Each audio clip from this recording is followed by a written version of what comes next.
Act 4, Scene 1.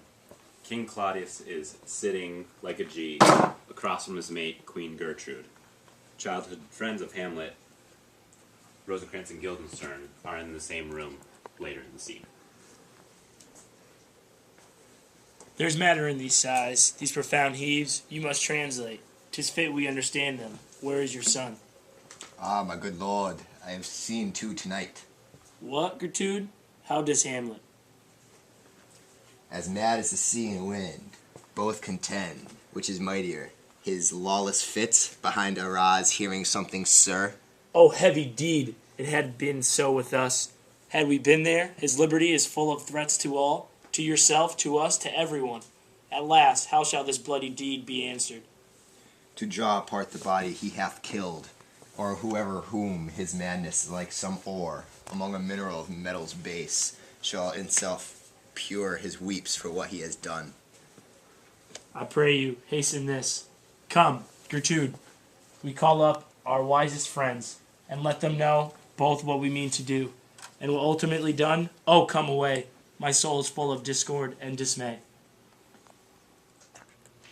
Hamlet finishes burying Polonius. Ah, safely stowed. Lord Hamlet, What noise? Who calls on Hamlet? Oh, here they come. what have you done, my lord, with the dead body? Compounded it with dust, whereto 'tis kin. Tell us where 'tis, that we may take it thence, and bear it to the chapel.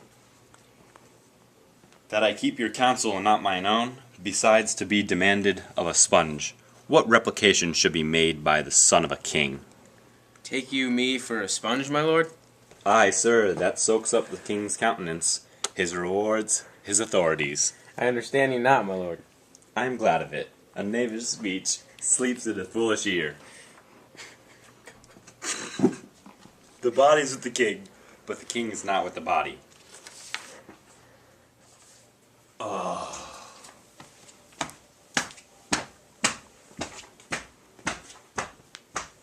Go. Hamlet walks in to see Claudius about his previous encounters. Hey, BG, long shot. I have sent to seek him and to find the body. How dangerous it is that that man goes loose. Yet must not we put the strong law on him. He's loved for the distracted multitude, whose like not in their judgment, but their eyes. A man may fish with a worm that hath eat of a king, and cat of the fish that hath feed of that worm. What dost you mean by this? Nothing but to show you how a king may go a progress, though the guts of a beggar. Where is Polonius? In heaven, sent hither to see. If your messenger find him not there, seek him the other place yourself. But indeed, if you find him not within this month, you shall nose him as you go up the stairs into the lobby. Hamlet, this deed, for thine especially safety, which we do tender, as we dearly grieve, for that which thou hast done, must send thee hence with fiery quickness. Therefore prepare thyself. This bark is ready, and the wind at help. The associates 10, and everything is bent for England. For England! Hey, Hamlet. Good. So is it, if thou knewest our purposes. I see a cherub that sees them, but come for England. Farewell, dear mother. Thy loving father, Hamlet. My mother, father and mother is man and wife. Man and wife is one flesh, and so my mother, come for England. Go. For England. 4. Prince speaks to his soldiers as they get ready for a ferocious battle. Go, captain, from me greet the Danish king. Tell him that by his license, Fortinbras craves the conveyance of a promised march over his kingdom. You know the rendezvous. If that his majesty would aught with us, we shall express our duty in his eye, and let him know so. Hamlet and the prince will discuss how the battle will turn out. Good sir, whose powers are these? They are of Norway, sir, How purposed, sir, I pray you? against some part of Poland. Who commands them, sir? The nephews to old Norway, Fortinbras. Goes it against the main of Poland, sir, or for some frontier? Truly to speak, and with no addition, we go to gain a little patch of ground. Why then the Polish never will defend it? Yes, it is already garrisoned. 2,000 souls and 20,000 ducats will not debate the question of this straw. This is the impostum of much wealth and peace. The inward breaks and shows no cause without why the man dies. I humbly thank you, sir. Good be we, sir.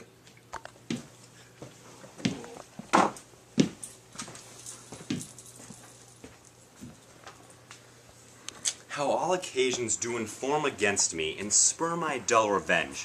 What is a man if his chief good and market of this time be not to sleep and feed a beast no more? Sure he that made us with such a large discourse, looking before after such a reason. Now whether it be bestival oblivion, my thoughts be bloody, or be nothing more. BG extreme close up. Queen Gertrude talks to herself about Ophelia. Low-key lighting, BG. I will not speak with her. She is importunate, indeed distract. Her mood needs to be pitied. She speaks of her father. Let her come in. Here now, Ophelia. How should I, your true love, know from another one, by his cockle hat and staff, and his sandals shoon? Alas, sweet lady, what imports this song? Say you nay, pray you. He is dead and gone, lady, he is dead and gone, and his head a grass green turf, at his heels a stone. Alas, sweet lady, what imports this song? Say you nay, pray you, Mark. He is dead and gone, lady, he is dead and gone, at his head a grass green turf, and his heels a stone.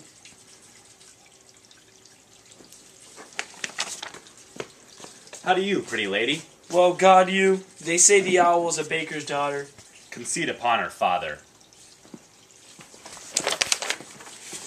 Where is this king? Sirs, stand you all without.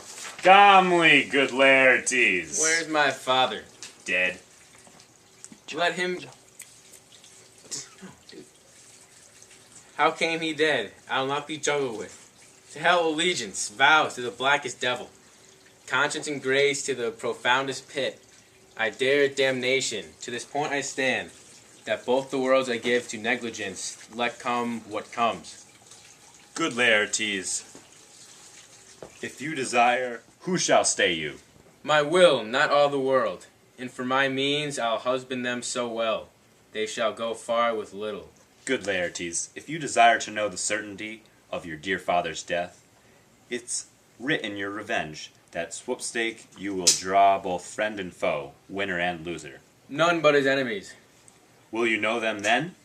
To his good friends thus wide I open my arms, and like the kind life-rendering pelican, will pass them with my blood. How now? What noise is that? Hey, BG, low angle. They bore him barefaced on the bier. Hey, Nani, Nani, hey, Nani. And in his grave reigned many a tear. Fare you well, my dove. Hast thou thy wits, and didst persuade revenge? It could not move thus. You must sing a down, down, and you call him down. Oh, how the wheel becomes it. It is the false steward that stole his master's daughter. This nothing's more than matter. There's rosemary, that's for remembrance. Pray, love, remember. And there's pansies, that's for thoughts. Thought and affliction, passion. Hell itself, she turns to favor and to prettiness. And he will not come again. And he will not come again. Woo!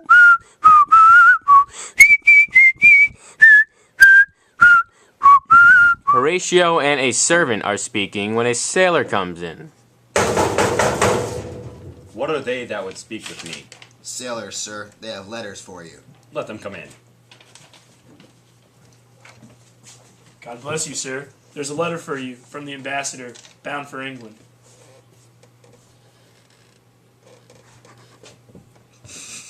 Here we were, 2 days old at sea. A pirate of very warlike appointment gave us chase. Finding ourselves too slow of sail, we put on a compelled valor, and in the grapple I boarded them.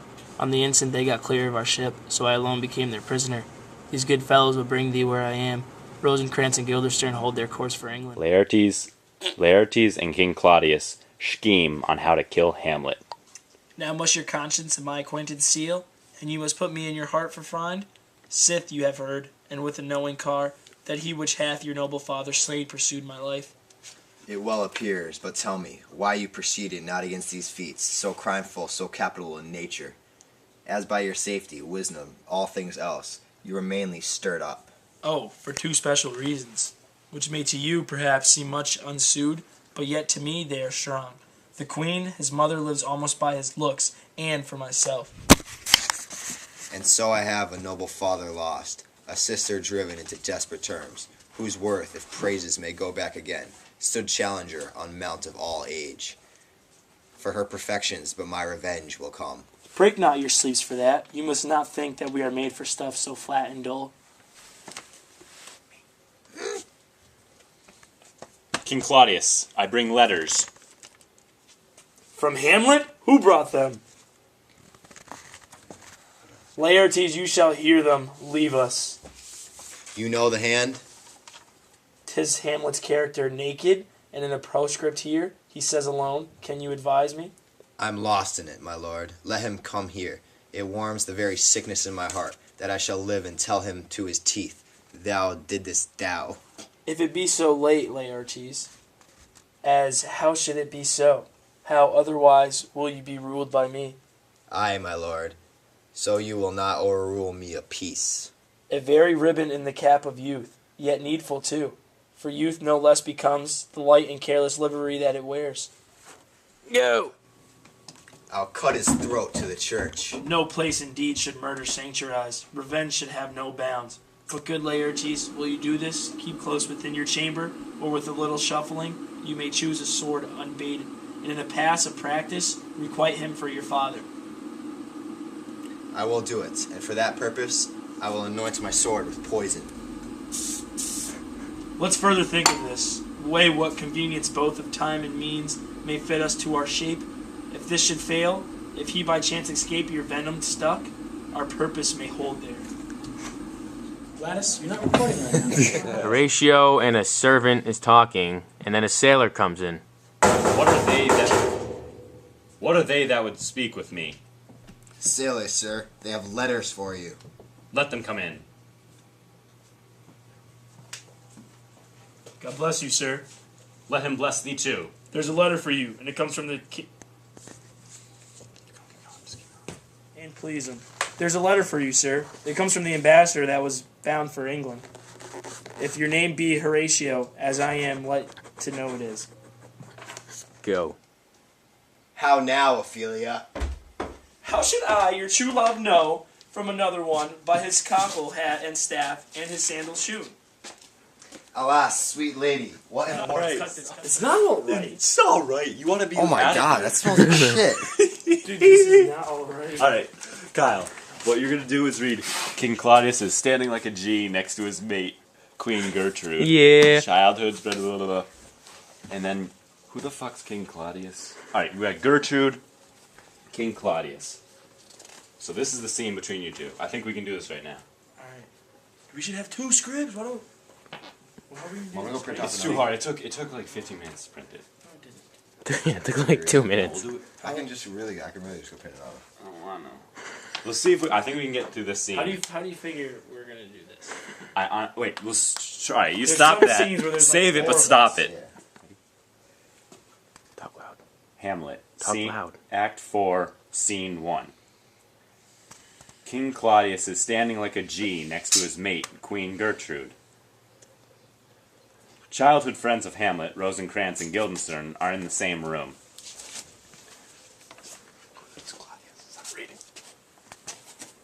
There's matter in these sighs, these profound heaves. You must translate. 'Tis fit we understand them. Where is your son? Ah, my good lord, what I have seen too tonight. What? Gertrude, how does Hamlet?